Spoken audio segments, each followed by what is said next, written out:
Inter Miami clinches a spot in the postseason. Orlando still with some work to do. Lots of hate on this show for Phil Neville and company, but they are going to the postseason. There's the deal in the East. We got 3 teams still alive, only 2 spots, Cincy, Columbus, and Orlando in that order. Cincinnati is at DC United on Sunday. Columbus is away to Orlando. Herc, who is going to be the odd team out in the Eastern Conference? The Columbus Crew, SC.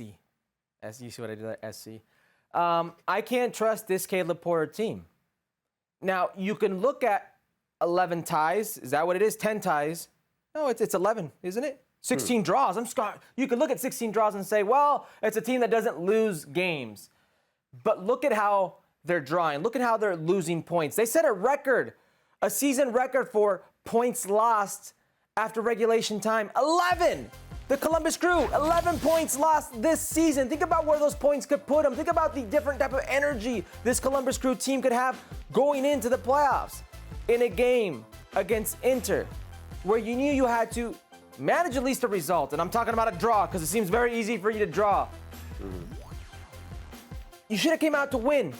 And you let them draw. You let them come right back into you. You let them come right back into the game. I am holding firm that if this game was another 2 minutes, Columbus would have lost. I can't trust a team that now has to go into Orlando and get a tie. Win or tie, and they're in. When Orlando's got their backs against the wall after that abysmal performance, and I believe Columbus's win record away from home is only 3 wins. I'm going with Orlando on this one, which would mean that Columbus is the odd man out here. Yeah. I mentioned Cincinnati is away to DC United. I think you figure Cincinnati is going to roll them. That means they'll be in. Although, what a story it would be if the team that currently has the wooden spoon keeps the reigning wooden spoon winners out of the postseason. As far as just like a one-off game, Herc, and not trusting Columbus, I also have a lot of faith in Orlando in a one-off game at home based on our experience there in the Open Cup. On top of that, it's Orlando in October. And I know a lot of people think you don't want to go down to Orlando or Houston in the summer. And you don't. It is very hot there. But if you're in Columbus right now, it's fall. It's cold. It's getting chilly. You're about to go down to Orlando for a must-win game in that place, in those temperatures, and have to pull out 3 points. That's going to be really tough for Columbus. And I tell you what, Herc, if Columbus misses the playoffs, it'll be a damn shame. That's a really good team. We saw Celarayan. Cucho Hernandez is a guy that has a lot of people very excited. And they have lost a lot of points from winning positions. They will have only themselves to blame, Columbus, if they don't make it into the postseason. Well, no, you could still probably blame the coach, Caleb Porter.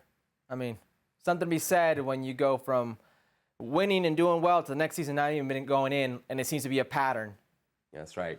Campeonitis times 2 then for Columbus Crew SC if they don't make the postseason. Still a chance to do that should they be able to beat Orlando on Sunday. What about Herc in the Western Conference of Major League Soccer? Things dramatic is there as well. We got 4 teams fighting for 2 spots. Portland, Minnesota, Real Salt Lake, and Vancouver. That's how they stack up in the table. And the schedulers, Herc, they nailed it. We got Portland at RSL, and we got Minnesota hosting Vancouver. So, Herc, who is in, but more importantly, who is out in the Western Conference? Out in the Western Conference, Portland and Minnesota. Let me go to Portland first. Out of the teams that are in playoff position away from home, they're the worst. Only 3 games won, right? A tie would suffice, but I don't know if that's going to do them any well because Real Salt Lake can't tie. They need to win if they have any chance of going to the postseason. You add what's going on the field right now, their away game struggles with what's going on off the field and everything Portland is immersed in. I think it's too much for Gio Salvarez and those men. And Gio started tinkering last game where Jimmy Chara was going to literally play every single game, start every single game of the season. And the last game of the season, or second last game of the season, against LAFC, decides to sit him, and they ended up getting beat by LAFC in regulation time. I'm going with Portland out on this one. I just think it's too much. And Minnesota on the other end. Minnesota haven't won in their last 6. They've only managed to get 1 point in those last 6. Okay? They've only scored 2 goals in that stretch. It's a stretch that equals the worst stretch in Minnesota franchise history. They've lost to teams like Real Salt Lake, outside the playoff line right now, Sporting Kansas City, who dropped 4 on them, and San Jose just recently. This would be a fracaso of all fracasos for Adrian Heath, for Minnesota United, for where they were at the beginning and middle of this season to now. This skid right now, if I were Minnesota, if I were Adrian Heath, I would be very nervous. Adrian Heath and Minnesota United have never been your favorites, Herc. Let the record love show. Minnesota. You got them in the crosshairs yet again here on Futbol Americas. There we You go. say Portland and Minnesota United are going to be the 2 teams to miss out. I agree with you to some extent, but not entirely. Okay. I think Portland is going to miss out, but I think Minnesota will win their game. I'm going with the basics, right? I'm kind of going with the home teams here. Minnesota at home in a must-win against Vancouver, a team they're not much better than, but marginally better than on if we go in the table. I think they will get the job done. I'm a little less confident. in RSL. RSL needs to win, as you say, but they don't win, Herc. They don't win. They just don't win games. They've won 2 games in the last 2 months, going all the way back to the start of August.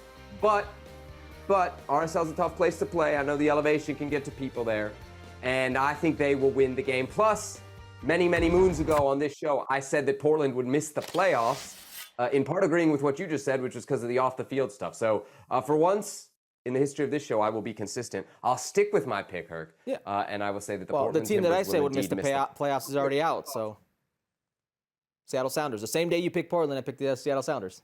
Wow, look at that. Look at us. And look at us. Who knows? We may both be right on this very special occasion. Well, thank you very much for watching ESPN on YouTube. For more sports highlights and analysis, be sure to download the ESPN app. And for live streaming, premium content, and let's not forget as well, ESPN FC 7 days a week. Subscribe to ESPN+.